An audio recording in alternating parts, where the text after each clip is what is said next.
We're gonna have to open it again and get that guy to roll it. Yeah. Basically. Yes. We're doing it right now. No, we'd leave it overnight, we wouldn't. No, we're not covering it. We're just gonna put tires on the side. Yeah, well, that's a big step.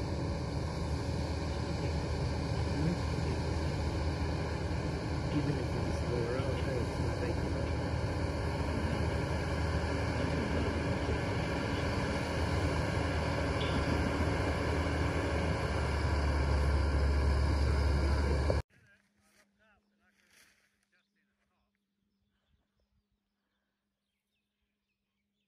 What? Guys, it's time of the year. And guys, kailangan namin mag-cover ng aming silage pit. And as you can see, sobrang laki. Hindi lang yan hanggang dyan guys ha. Meron pa yan sa baba. And meron pang isang stack doon sa kabilang paddock.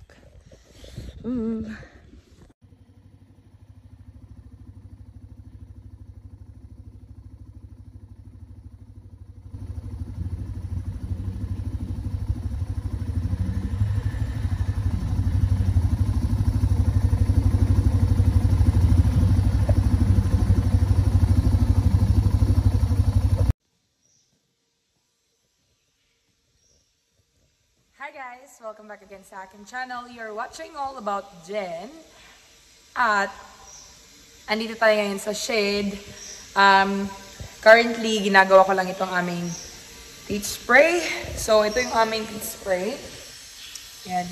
Meron kasi ditong automatic teeth spray na nagsasanitize ng ng teeth ng baka after nilang gatasan. So, kapag andito na sila sa bandang, ano ba to? Kaliwang banda. Dito na kasi yung exit. So, ayan yung exit. So, before sila nag-exit, ito, yung bakal na yan yung nagsispray sa kanila automatically. So, hindi siya kagaya nung herringbone na kailangan mong manual na mag-spray or mag-sanitize sa teeth ng baka. So, ito yung gagawin ko at balikan ko kayo mamaya. So, ayan guys, tapos na natin gawin yung ating teeth spray.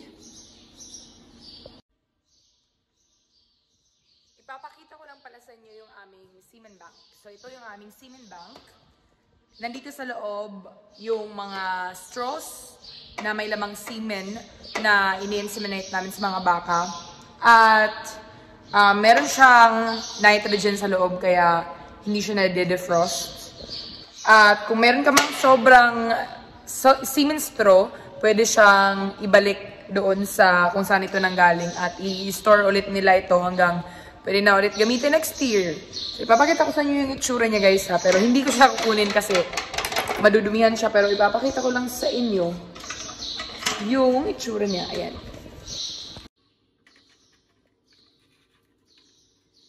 So, ayan yung straws. May lamang semen sa loob. Bago ako magsisimulang maggatas, kailangan ko munang basain yung ating platform. So, kakatapos ko lang siyang basain. The reason why kailangan natin siyang basain is para hindi dumikit yung tae ng mga baka at hindi siya mahirap hugasan after ng paggagatas. And then, nandito na yung mga baka, guys. Ayan o. Si Mike yung kumukuha ng mga baka ngayon. Ako yung kumuha kahapon. So, salitan kami ni Mike. Kasi sobrang init, guys. Nakaka-drain yung init. Grabe. Nakikita niyo naman sa pagmumukha ko. Ayan o. Sunog na yung ating mukha. Okay, so siset up ko lang ito guys at magsisimula na ako magatas.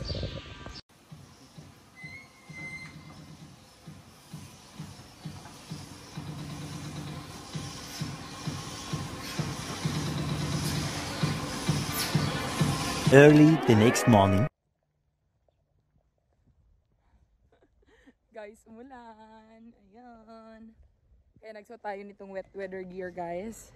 Mabigat ito guys, kaya hinihingal na ako. Konting lakad lang yun. Pero hindi ako nagsuot ng pambabang wet weather gear kasi nasa bahay.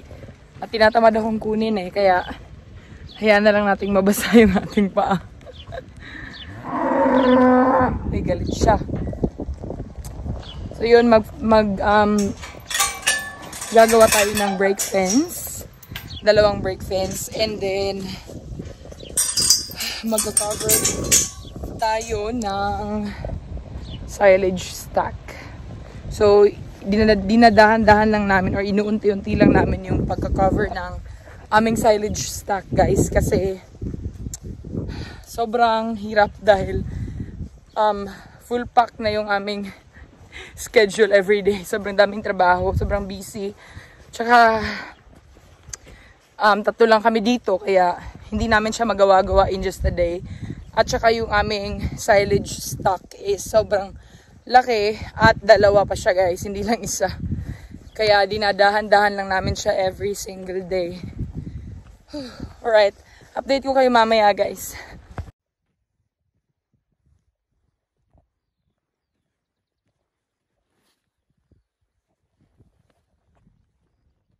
So dyan tayo mag-fence guys, kasi yan yung isang paddock na ginawa naming deferred grazing. At yung isa naman is pinakita ko sa inyo, nandun yun sa likuran. Kaya ito muna yung ating unahin, tsaka tayo pupunta doon. Alright, let's go!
So guys, kakatapos lang natin mag-fence dito. Now, punta na tayo dun sa isa pang paddock na kailangan natin i-fence. And then, we'll cover the stack, the silage stack afterwards.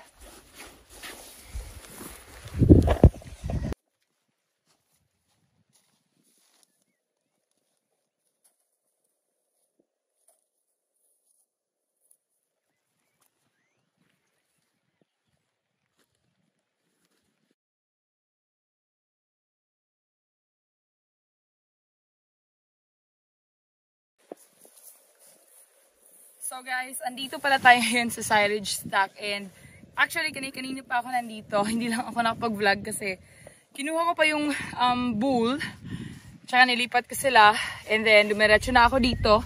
So andito tayo ngayon, ito yung unang stack namin and take note na meron pa kaming isa pang stack at yung isang stack na yon ang mas mahirap kasi mahaba siya kaya... Pero ito muna yung gagawin natin. Sasalitan kami nila Mike at Travis na mag-cover nito kasi hindi namin siya kayang gawin at one at a time guys kasi sobrang busy. After like 30 minutes siguro, balik na ako sa shed para mag-load ng mga semen para sa aming mating tonight, sa AB namin tonight. Kaya yun. So, balikan ko kayo mamaya.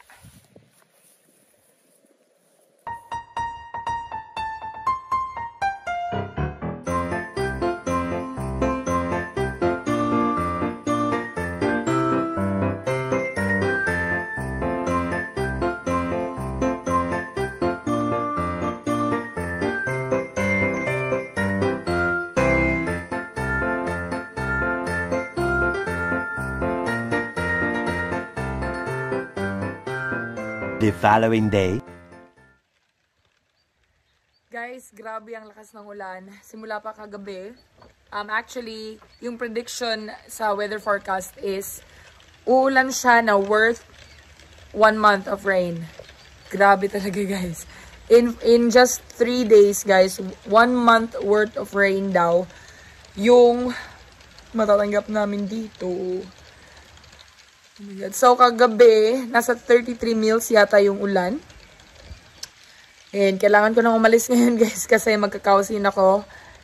And magde-draft ako ng mga AB later on kasi hindi gumagana yung aming automatic na drafting system. Kaya kailangan kong mag-manual drafting. While Travis is milking. And then si Mike, may meeting siya sa together ng employer namin. Kaya wala siya ngayon. And ayun.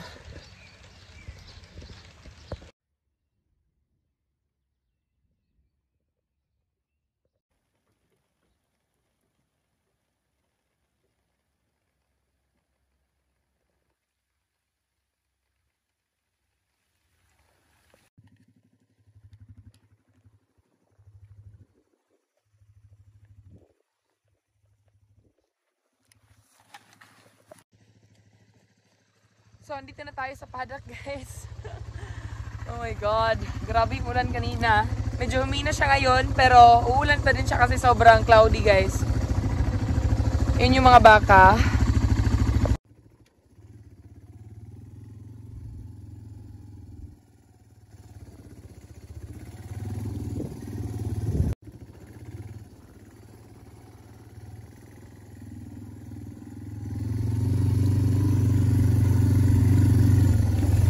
Meron tayong weeds dito guys.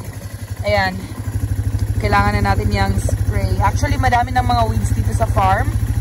Kasi pa-summer na kaya naglabasan na yung mga weeds natin.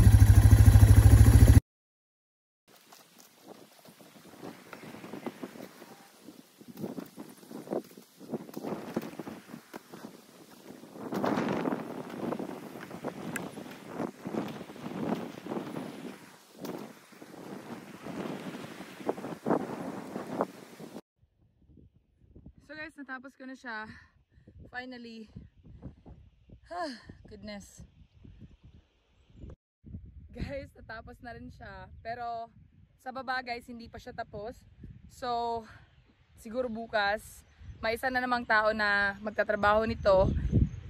Kasi, di ba, nasabi ko sa inyo na papalit-palit kami. Pero, 5 na kasi, so balik na ako sa shed para tumulong doon. And then, uwi na kami afterwards. Kaya yun. See you again mamaya guys. Moments later. Guys, sa wakas, tapos na yung AB namin. Today yung last day ng AB. At ipapasok na namin yung mga Jersey Bulls sa herd at yung mga Hereford na Bulls namin. So, finally guys, makakauwi na kami ng maaga tomorrow. Starting tomorrow guys, hindi na kami makakauwi ng mga 7:30 PM. Kasi di ba na-mention ko sa inyo dati na yung aming AB is at night. Kaya sobrang late na kami nakakauwi. So ayun, tapos na siya guys, finally. Pina-follow ko lang pala itong mga baka guys kasi nilipat ko sila. And then ipapasok ko dito sa kanila yung mga Jersey Bulls. At uuwi na kami after nito. Time check, it's 7 PM. Kasi nga, di ba, today yung last na AB, kaya medyo late pa rin. But that's alright kasi tomorrow, finally.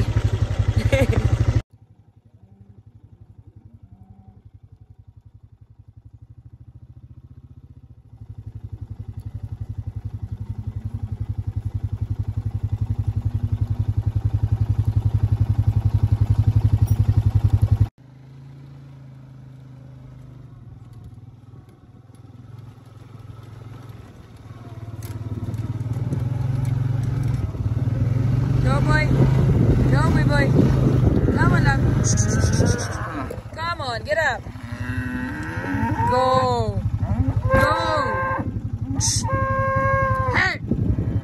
Get up. Hurry up. Come on. Go on. Hurry up, boy.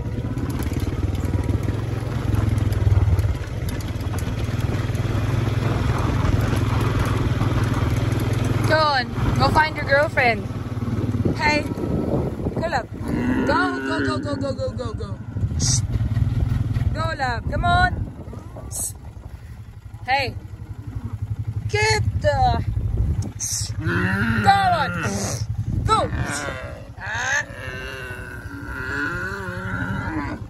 Go. Shh. Shh. Go. Maldito. Go on. Shut up. Shut up.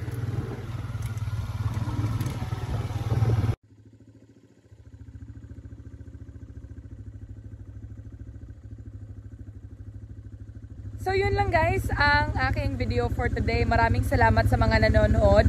Sa mga nanood at sa mga kakasubscribe lang, welcome nga pala sa aking channel.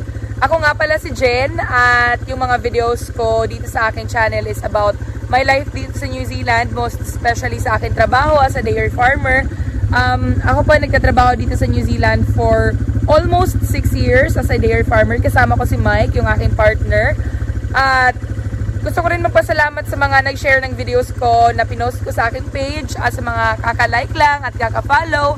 Para sa mga hindi pa naka-follow sa aking page sa Facebook, please follow All About Jen. Ilalagay ko siya dito at sa description box na rin. At meron po akong ibang social media accounts sa aking Instagram na my name is jen.a at sa aking Facebook na personal Facebook ko which is Jennifer Nedge. So guys, maraming salamat ulit. Yun lang po. Thank you so much for watching. God bless you. Bye!